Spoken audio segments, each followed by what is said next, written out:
Hello everyone, this is Reddit Team League Round 4. We have Team Canada versus... what team? Team Procrastination. Okay, a little bit of history about Team Procrastination. Everyone else made their teams, like, the day after the announcement went out. Team Procrastination made their team about 20 minutes after the deadline was in.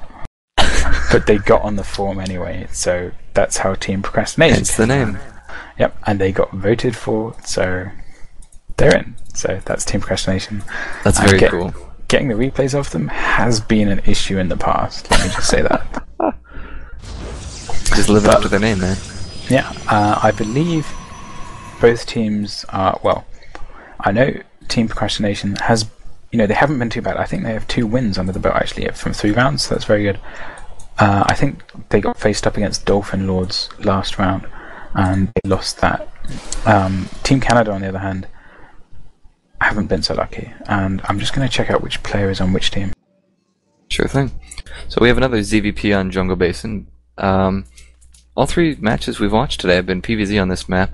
It's very interesting. A lot of options for like cannon rushes and wonky things with the ramp. We see Zergs get hatched first pretty frequently. It's very strong because the hatch is, again, protected. More or less, this is kind of vulnerable back here.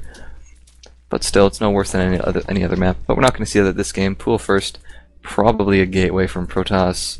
Is he going to Nexus?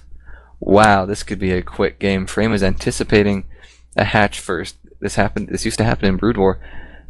He's anticipating hatch first. And then you can, if you accurately predict that, you can just build the Nexus. He's scouting though. Does he know there's a pool? He does not know that there's a pool. This could end very poorly for our Protoss player.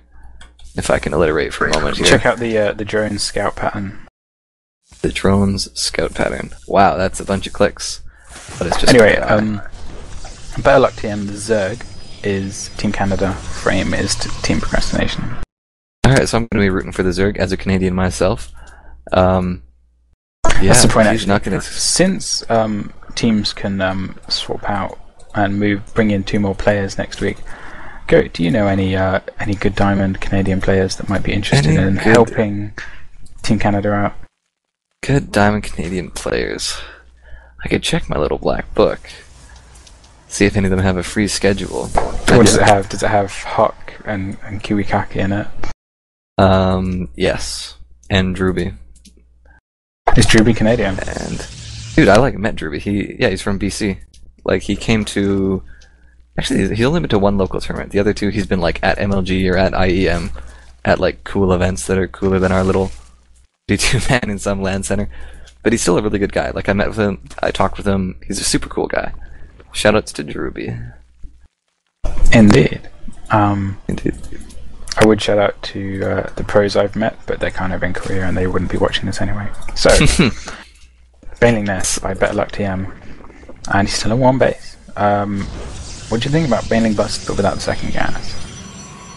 I think it's okay. He's only gonna want to kill the cannon.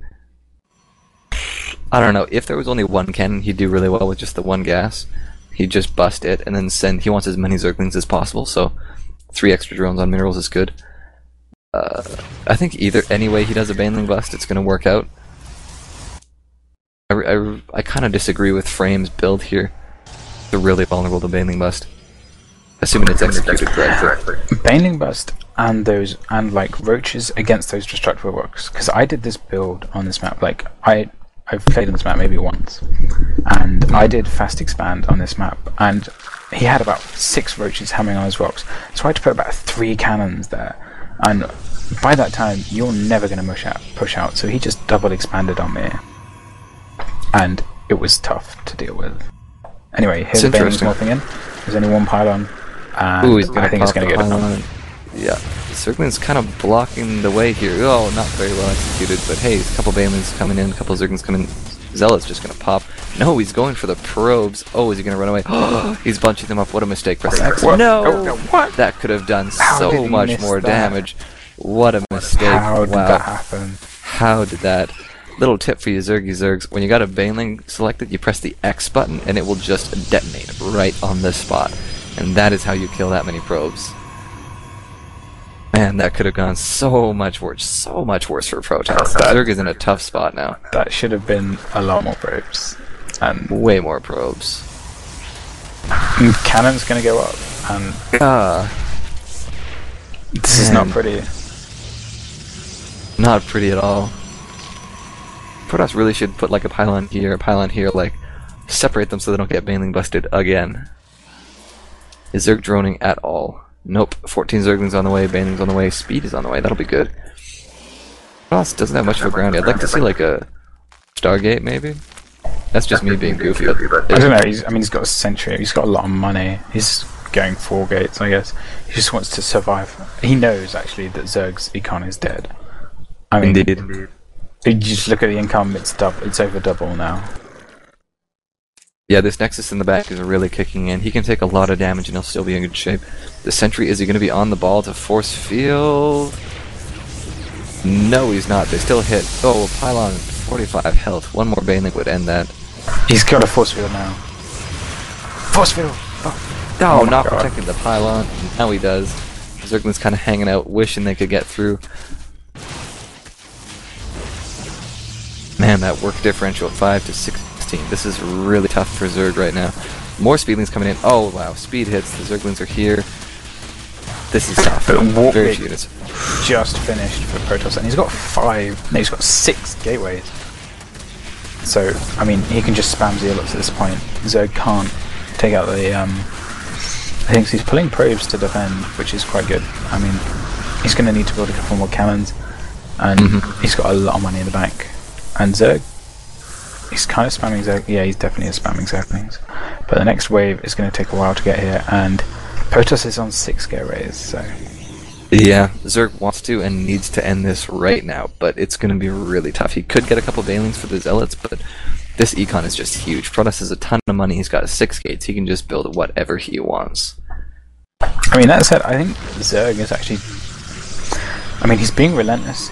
He knows he's all in at this point. He knows he has to do something. I think he's actually done quite a good job. I mean, maybe if like he knew that he could hit X to blow up all the probes, this could be a completely different game.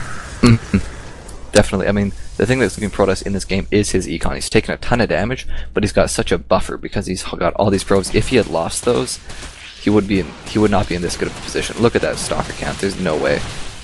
Beautiful block with the gateways. He's just going to macro his way to victory. Wow! All that to kill a gateway, and then there's 1 Zergling left over. Yeah. Kind of reminds you of the Team League, doesn't it? Like, Zerg sees the planetary fortress of the gold, uses all his banelings on that, and then just gets rolled. That is exactly what I was going to bring up. Wow. The Team Canada Zerg not entirely pleased with his performance.